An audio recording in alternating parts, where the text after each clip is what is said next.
Hey there, in this video I'm going to show you how to graft stitches together as you would on the toe of a sock, or in this case on the top of the Textured Marble Fidget Toy, which is one of my patterns. I have another video that shows how to do a sewn tubular bind off just on one needle. I use it for 1x1 ribbing, but that would also apply if you prefer to keep the stitches all on one needle. But in this example, I'm going to show you how I split the stitches onto 2 needles and then work the graft to close things up. This is a version of my Textured Marble Fidget Toy. This is the infinity variation where I have 2 little textured sections and the marble can go around the whole way. I placed the marble in earlier because I actually wasn't sure that it was going to fit.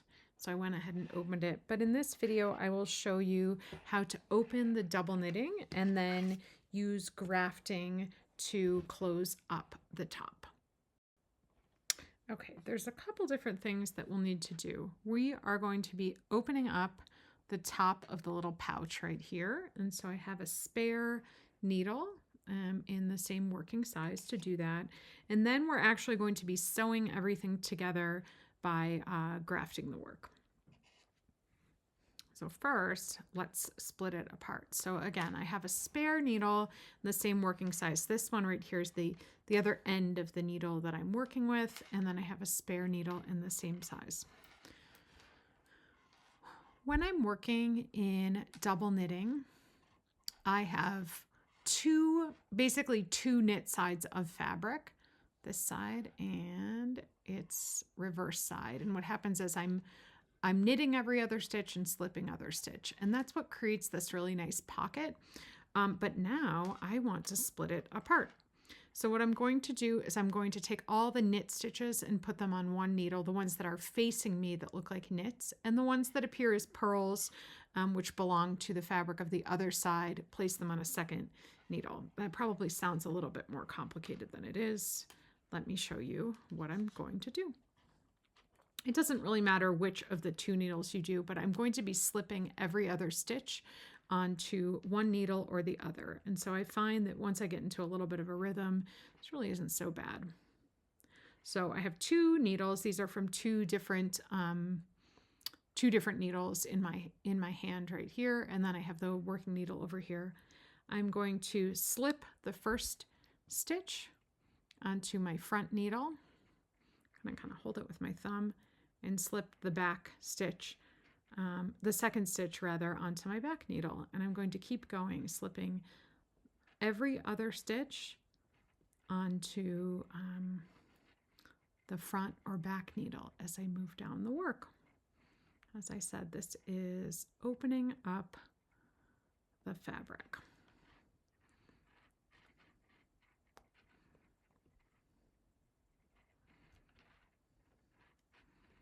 Let's see, as I've gotten a few, I'm getting a little bit of a rhythm in my work.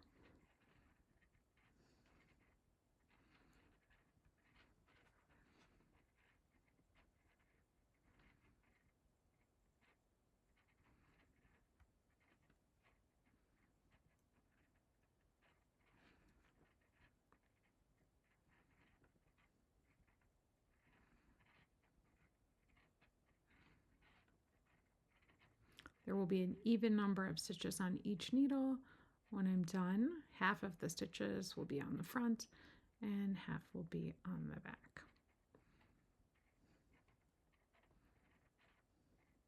Okay, there we've done it. You ready for the moment of magic? So it's a little, oops, I dropped a couple of them. That's okay. Let's make sure I move the needle tips through. Now you can see I've opened up the fabric, and just to prove to you it's there, there's my marble.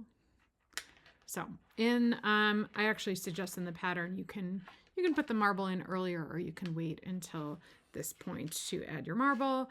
But as you can see, my fabric comes apart, and I want to create this beautiful rounded edge where all of the stitches beautifully meet up. I'm going to create that on the top, and I'll show you how I do that. Okay, I'm ready to roll here. I have cut my working yarn, my tail yarn, approximately 3 to 4 times the length of the piece, as you would for a sewn bind off. I'm always of the belief it's better to have a longer tail and cut it later rather than run out of yarn in the middle. I've threaded my yarn onto a tapestry needle, and I am ready to graft stitches together. So now, if you could imagine, this is sort of like closing the toe of a sock or something like that. All of my stitches, and what I mean by that is all of the stitches present to me on the outsides of the work as knit stitches, and so I'm going to graft them together, and I'll show you how to do it. It happens in 2 steps as I'm moving. So I'm always working with the front needle and then the back needle. And so this is what I say in my head. Insert as if to knit, and take the stitch off. Insert as if to purl, and leave the stitch on. Now I'm going to work on my back stitches. Insert as if to purl,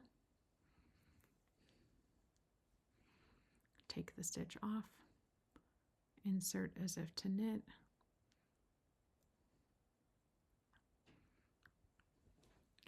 and leave the stitch on. And so if you say that in your head, it's knit off, purl, purl off, knit. That's what I say in my head. So here I go, knit off, purl,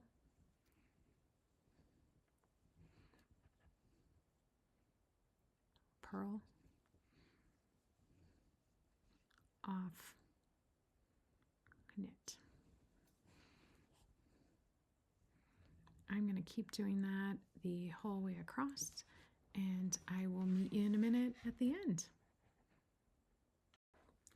Okay, I'm back with just a few more stitches to go. I just thought I'd show you how I finished this up. You can see what's happening as I'm creating a really beautifully rounded edge encasing my whole fidget toy. I'll just show you the last couple stitches. Same thing we've been doing. Knit off, purl, and onto the back needle, purl, off, knit. Got my last 2 stitches. Coming back around to the front,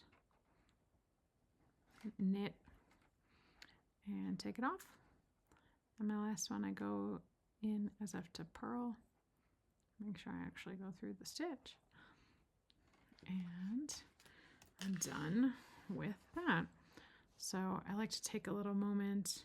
I tuck in my yarn, and I actually just go ahead here and I push the needle all the way through that top, coming out on the other side.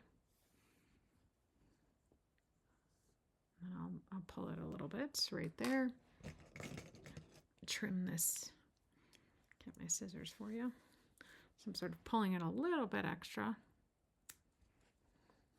And then I go ahead with my cast on edge. I do the same thing. I kind of tuck it into a stitch. And then go back around, kind of through just the bottom of the channel. That's an entirely open tube that I've created along the bottom. So I just pull my yarn through, sort of pull it together so it's bunching a little bit, so I know that I'm not pulling the tail too short, because then when the piece goes back together here, like so, I guess I should move it in the camera, huh? When the piece comes back together, my ends are inside. I have a beautifully rounded bind off edge and a beautifully rounded cast on edge. And that's all there is to it.